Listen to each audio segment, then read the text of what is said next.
Bonjour, je m'appelle Alexis. Bonjour, je m'appelle Artus. Bonjour, je m'appelle Jules. Bonjour, je m'appelle Orphée. Et aujourd'hui, je vais vous Parler de la formation BUT Infocom. Information communication.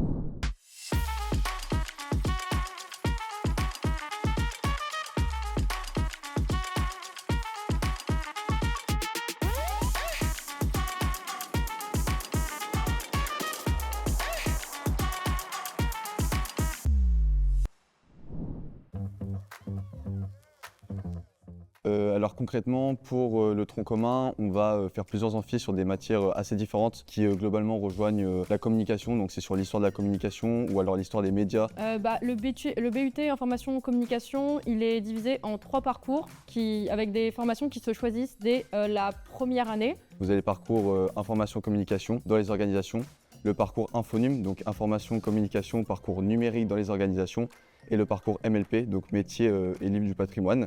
Information communication va vraiment être sur plutôt de la communication externe, voilà, vers des entreprises vers les potentiels clients. Le deuxième, c'est information numérique dans les organisations. Donc là, ça va être tout ce qui est vraiment valorisation de l'information, communication interne et gestion de l'information. Et métier du livre et du patrimoine, qui est une formation qui se concentre sur la médiation culturelle en général et comment valoriser la culture.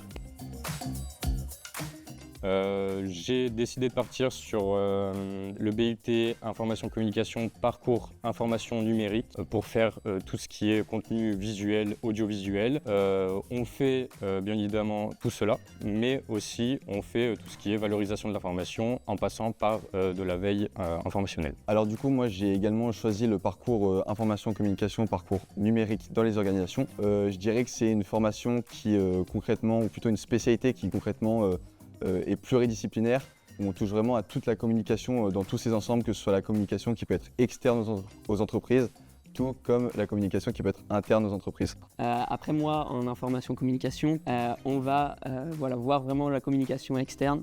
Donc on va réaliser plusieurs cours différents. On a des cours de graphisme, on a des cours pratiques où on va vraiment apprendre les différents logiciels comme Photoshop, Illustrator, InDesign. En fait, plein de cours aussi théoriques sur le plan de communication, la communication des organisations. C'est vachement plus centré sur les organisations en elles-mêmes et comment est-ce qu'elles vont communiquer. Et moi, j'ai choisi le parcours métier du livre et du patrimoine. Alors, le parcours BUT métier du livre et du patrimoine, c'est un parcours qui permet d'apprendre à valoriser la culture sous différents aspects. Donc, il y a tout ce qui est le livre en général, donc tout ce qui est la bibliothèque, ou même encore les librairies, ou alors le patrimoine, donc tout ce qui est la conservation de musées, apprendre à créer des expositions ou tout simplement à donner envie aux gens de s'intéresser à la culture sous toutes ses formes. Une des spécificités de notre parcours métier du livre et du patrimoine à l'IUT2, c'est qu'on a un parcours spécialisé sur la jeunesse. Du coup, mes matières préférées, il y en a beaucoup qui m'ont marqué en première année surtout. Histoire des médias, retracer en fait toute l'histoire d'abord de la presse, puis de la télévision, de la radio, comment est-ce que ça est arrivé dans la vie des gens au fur et à mesure et comment on en est arrivé aujourd'hui à l'ère d'Internet, on va dire. Mes matières préférées, ce serait principalement celles où on va faire du coup de la création, mais du coup ça va être tout ce qui est InDesign, Illustrator, donc c'est vraiment la suite Adobe. Moi, mes matières préférées, c'est tout ce qui sont les matières autour de la librairie. On a un cours qui s'appelle Librairie indépendante, qui est très intéressant. On a aussi gestion des collections.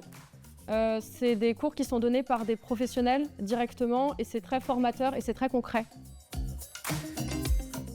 Moi, un des projets de groupe que j'ai préféré faire l'année dernière, c'est une SAE, donc c'est un gros projet de groupe en fait qui se réalise sur plusieurs mois.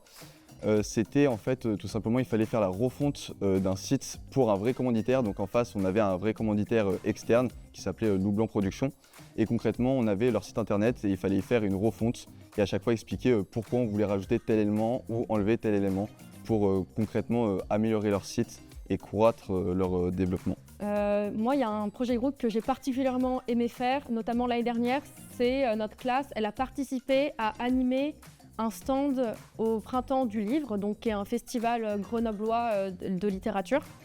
Et on a pu présenté toute notre activité, on l'a articulé, on a fait ça en équipe avec toute la classe et c'était vraiment très intéressant.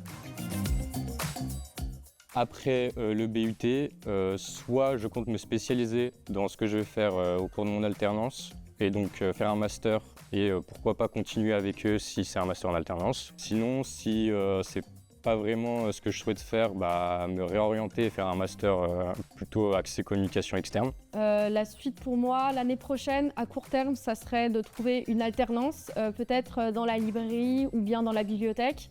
Et plus tard, j'aimerais bien m'intéresser vers la médiation culturelle en général, donc peut-être dans un musée ou dans une bibliothèque, ou encore être libraire spécialisé BD, comics et manga. Pour ma part, j'ai décidé de partir en alternance pour la simple et unique raison que c'est important pour moi d'avoir de l'expérience et d'être sur le marché du travail pour découvrir ce qu'est réellement la communication et pouvoir m'améliorer dans ce domaine-là pour la suite.